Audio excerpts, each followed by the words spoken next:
Jai Sri Swaminarayan, all the students of Standard 9, welcome in my lecture. Dear student, today I am going to explain about High Court, jurisdiction of the High Court is in our previous lecture we have already discussed here after about the Supreme Court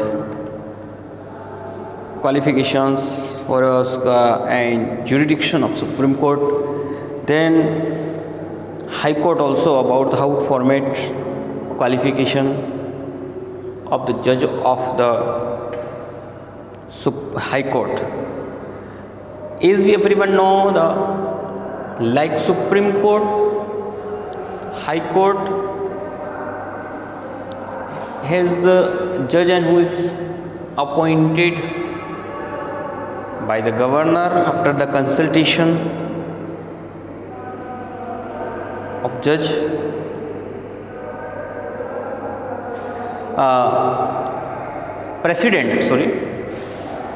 Appointed by the president after the consultation of the judge of Supreme Court and governors after consulting them. Today I am going to discuss about the jurisdiction of High Court. विद्यार्थियों, हम हमारे न्यायिक व्यवस्था के बारे में हम पढ़ रहे हैं। जैसा हमने पिछले 2-3 जो लेक्चर्स हैं उसके अंदर हमने सुप्रीम कोर्ट के बारे में पढ़ा था। उसके बाद में हाई कोर्ट के बारे में भी हम काफ़ी कुछ जिसकी क्वालिफिकेशन और किससे फॉर्मेट होता है इन सभी के बारे में हमने डिस्कस की। आज हम specially jurisdiction of high court, jurisdiction का मतलब ये जो न्यायिक क्या क्या कर सकता है, उसके पास क्या क्या पावर है। तो देखो यहाँ 3 तरीके से बताया उसका jurisdiction has been divided into 3 categories. Part here original jurisdiction, original का मतलब उसका मेन काम क्या है। फिर दूसरा है एपेलाइट जुरिडिक्शन, थर्ड वन है एडमिनिस्ट्रेटिव जुरिडिक्शन। अब देखो एपेलाइट का मतलब जैसे उसके नीचे उसके अंडर में काम करने वाली डिस्ट्रिक्ट कोर्ट, तालुका कोर्ट, तो तालुका कोर्ट इनसे कोई सेटिस्फाइड नहीं है तो फिर वो अपील उनके डिसीजंस के ऊपर यदि कोई व्यक्ति संतुष्ट नहीं हो और वो अपील करे हाई कोर्ट के अंदर, तो दैट इज कॉल्ड एपेलाइट जुरिडिक्शन। मतलब उसे उसको भी जजमेंट देना है अपने न्यायिक व्यवस्था के आधार पर। फिर एडमिनिस्ट्रेशन जुरिडिक्शन, जो एडमिनिस्ट्रेशन की अलग अलग जो व्यवस्था है। तो देखिए अब यहाँ ओरिजिनल जुरिडिक्शंस के अंतर्गत क्या क्या आता है। तो देखिए under the original jurisdiction the high court is empowered to issue direction. देखो हाई कोर्ट को जो पावर दिए गए हैं, इश्यू डायरेक्शन, ऑर्डर और writs including writ in the nature of habeas corpus to any person.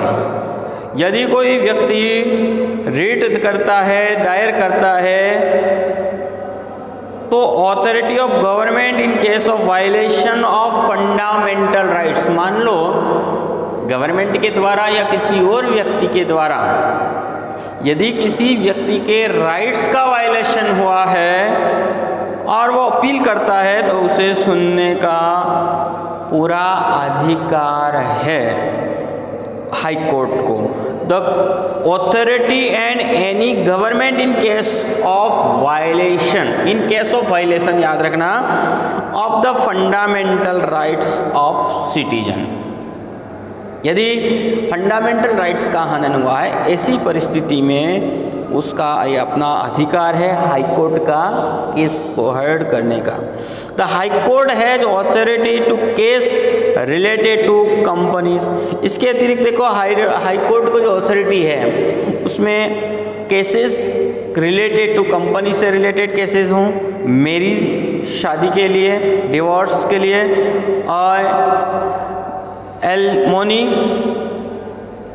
The case contempt court land revenue, embarrassment land reform के लिए return can be carried out by the high court. ये सभी तरह के जो cases हैं वो high court के द्वारा कैरियर किए जाते हैं। All written petition challenging the judgement given the lower court, है ना। और इसकी लोअर कोर्ट के अंतर्गत कोई मतलब कोई डिसीजन है तो उसके ऊपर भी वो चैलेंज कर सकते हैं। Can be made in high court. This petition challenges the provision provide the entrance examination.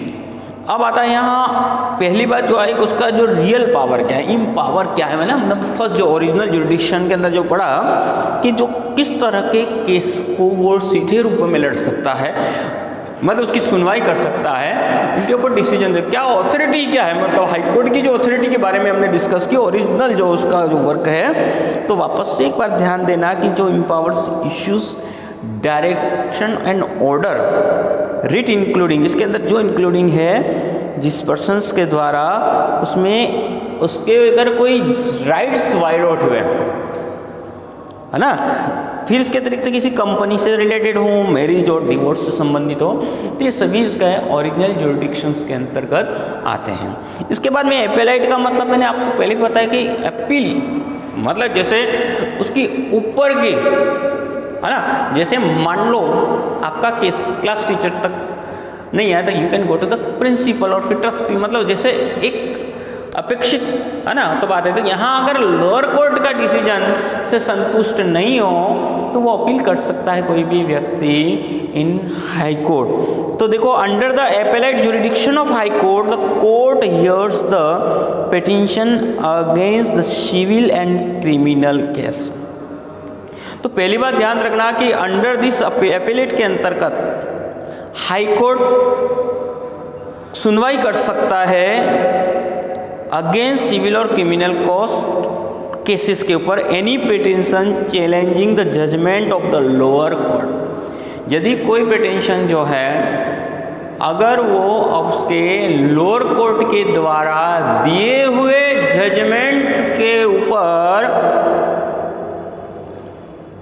Challenge करता हो और ट्रिब्यूनल कैन में भी हाई कोर्ट वहाँ ये सुनवाई कर सकता है। In case session court has issued the judgement punishing an accused for more than 4 years। अब इसमें भी कुछ केसेस होते हैं कि यदि कोई सेशन जज ने, मतलब डिस्ट्रिक्ट कोर्ट के अंदर सेशन जज ने इशू किया हो किसी को judgement punishing accused for more than 4 years, जैसे 4 साल से अधिक की सजा सुनाई हो, then the petitioner can challenge the judgement in the high court, और हाई कोर्ट में वो जजमेंट को चैलेंज कर सकता है।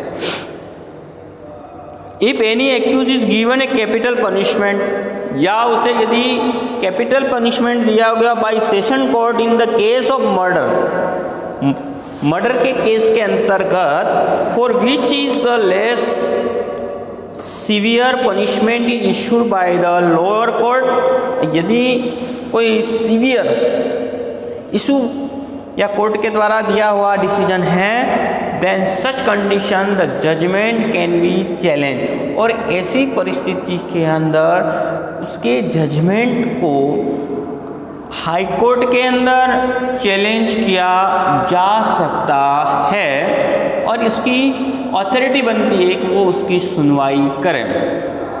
The petitioner who is unsatisfied with the judgment of tribunal can be approached at high court, है ना, जो बारंबार बता दिया कि जो पिटिशनर है यदि सेटिस्फाइड नहीं है judgement of tribunal can approach, वो पहुंच सकता है हाई कोर्ट के अंदर। The high court has power to decide upon the important question and pending law including constitutional interruption.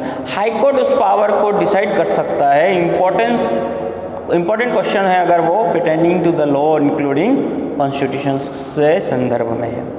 फिर इसके बाद में आता है आपका एडमिनिस्ट्रेटिव जुरिडिक्शन, थर्ड पार्ट है। Each high court has authority and power to supervise the working of all subordinate courts and tribunal of the state of its reason.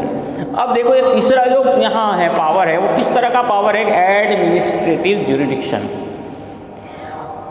High court has the authority, high court के पास ये authority है and power to supervise, क्या करने का, supervision करने का, उससे जो नीचे की अदालतें हैं डिस्ट्रिक्ट कोर्ट और जो ट्रिब्यूनल कोर्ट्स हैं, तालुका कोर्ट्स हैं, ये कोर्ट व्यवस्थित रूप से चल रही हैं, नहीं चल रही, उनका काम सही चल रहा है नहीं, उनका सुपरविजन कर सकती है working to subordinate courts tribunal to the state of the region. If high court feels, यदि हाई कोर्ट यह अनुभव करे, इट इज द नेसेसरी, ये then it is can ask case paper from subordinate courts and carry out the case proceeding.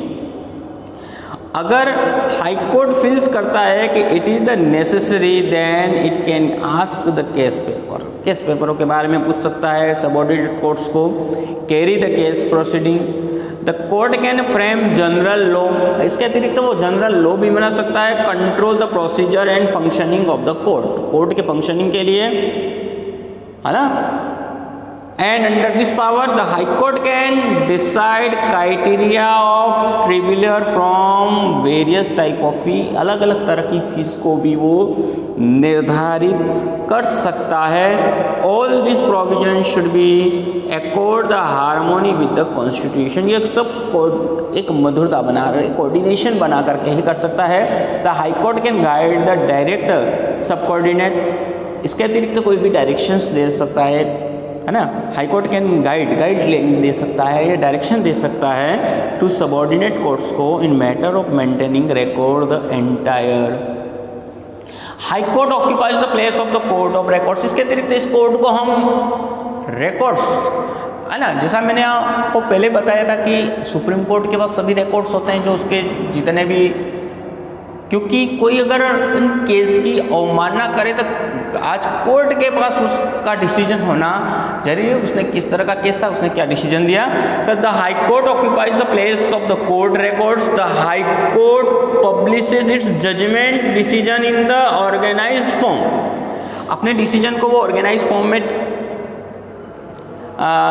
Organise कर सकती है, form के अंदर पब्लिश कर सकती है। These judgement and decision are binding and final for they can use their court decision and judgement reference while taking decision on the various cases in future. देखो ये सभी रिकॉर्ड्स रखने के पीछे जो कारण, एक दूसरा कारण भी है कि मान लो इस तरह का केस फ्यूचर में आए तो उसके ऊपर वो इस तरह का डिसीजन दे सके, है ना। जजमेंट रेफरेंस वाइल, उसका रेफरेंस ले सके while taking decision of various cases in future, future में आने वाले कई केसेस के ऊपर।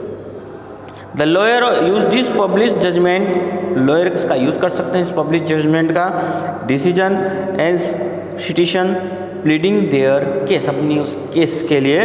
The court has power to punish for contempt of court, यदि कोई व्यक्ति इस कंटेम्प्ट मतलब करता है, कोर्ट की अवमानना करता है तो उसे वो पनिश कर सकता है। अब यहाँ गुजरात की जो बात आती है तो गुजरात के अंदर जो हाई कोर्ट है वो अहमदाबाद में है। तो high court of Gujarat is located on Sarkhej Gandhinagar highway 16 Ahmedabad.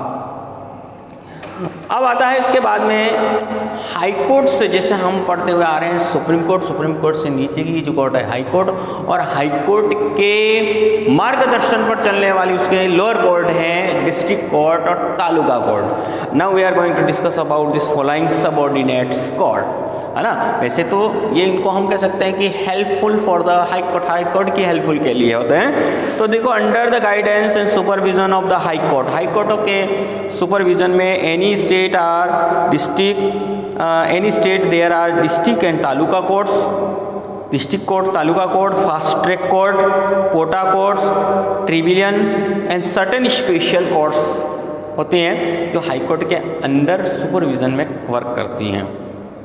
Each state is divided on an administrative unit called judge district, है ना। जैसा हमारे हर डिस्ट्रिक्ट स्टेट के अंदर डिस्ट्रिक्ट, तो यहाँ हर डिस्ट्रिक्ट लेवल पर भी एक एक कोर्ट का समावेश किया गया है, कंसिस्टिंग सिविल कोर्ट और क्रिमिनल कोर्ट और रेवेन्यू कोर्ट। और डिस्ट्रिक्ट कोर्ट के अंदर भी देखिए आप लोग ध्यान दें तो जिसके अंदर सिविल कोर्ट है, क्रिमिनल कोर्ट और revenue court.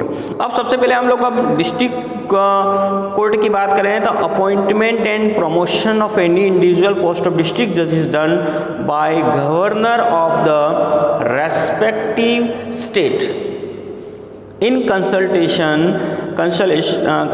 Of the high court that state. अब सबसे पहली बात डिस्ट्रिक्ट कोर्ट के जज के बारे में हम लोग बात कर रहे हैं। तो अपॉइंटमेंट किसके और प्रमोशंस का जो मेन वर्क होता है, पोस्ट ऑफ डिस्ट्रिक्ट जज is done by governor of the respective state. उस स्टेट के जो रेस्पेक्टिव जज गवर्नर के द्वारा किया जाता है after consultation of high court. वो हाई कोर्ट से पहले कंसल्ट करने के पश्चात।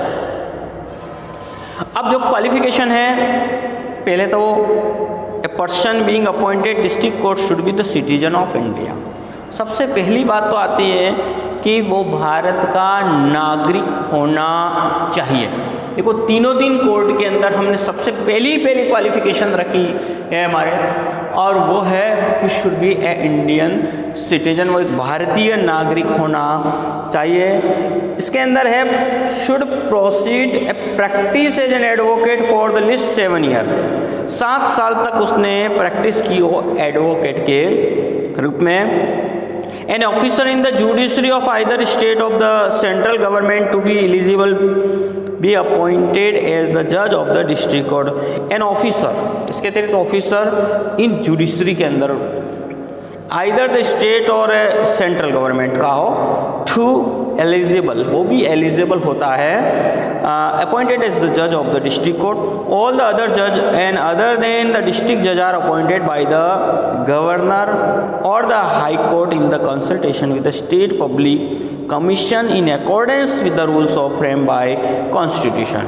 अब अतिरिक्त उसके अतिरिक्त तो बहुत सारे जो जज होते हैं जो गवर्नर के कंसल्ट है ना, गवर्नर ऑफ द और हाई कोर्ट के कंसल्टेशन रिपब्लिक जो हमारे जो स्टेट पब्लिक सर्विस है उनके अकॉर्डेंस जो हमारी कॉन्स्टिट्यूशन के अंदर रूल्स एंड रेगुलेशन बनाए उसके अंतर्गत अपॉइंट होते हैं।